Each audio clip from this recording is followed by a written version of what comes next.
86 বছর বয়সে আমি কখনো দেখি নাই। পৃথিবীতে কোনো নজির নাই এরকম ঐক্য। ভোট দেওয়ার কথা ভুলে গেছেন, মা বোনেরা ভুলে গেছে। আমাদেরকে সেটা আবার পুনরায় ফিরে আনতে হবে।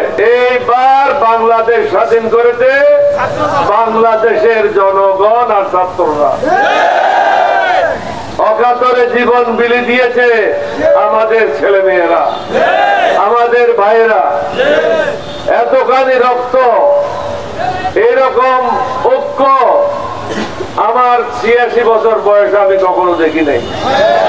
পৃথিবীতে কোনো নজির নাই এরকম ঐক্য। বাংলাদেশ আপনারা শিখেছেন কিভাবে জীবন বিলি দিতে হয়, আপনারা শিখেছেন কিভাবে দেশকে রক্ষা করতে হয়। আমাদের যোগ্য ছেলেরা, যোগ্য ভাইয়েরা এই দেশ রক্ষা করার জন্য প্রস্তুত। যে নির্বাচনের কথা আপনারা ভুলে গেছেন, ভোট দেওয়ার কথা ভুলে গেছেন, মা বোনেরা ভুলে গেছে।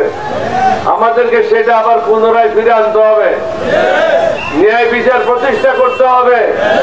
বাংলাদেশ যে স্বাধীন হয়েছে এটা অনুভব না, এটা সুফল আপনাদের পেতে হবে। সুফল আপনারা পাবেন কখন? যখন আপনি নিশ্চিন্তে ঘরে ঘুমাইতে পারবেন, মুক্ত বাতাসে নিঃশ্বাস নিতে পারবেন। এখন নিঃশ্বাস নিচ্ছেন কিন্তু নিশ্চিন্তে ঘুমাইতে পারছেন না, কারণ হারামির ঔলাদারা এখনো আছে। এদের কাছ থেকে দেশকে মুক্ত করতে হবে। জামাত ইসলামকে ছোটখাটো দোষের জন্য যদি সরকার নিষিদ্ধ ঘোষণা করতে পারে, তাহলে হত্যাকারীদেরকে কেন নিষিদ্ধ করতে পারবে না?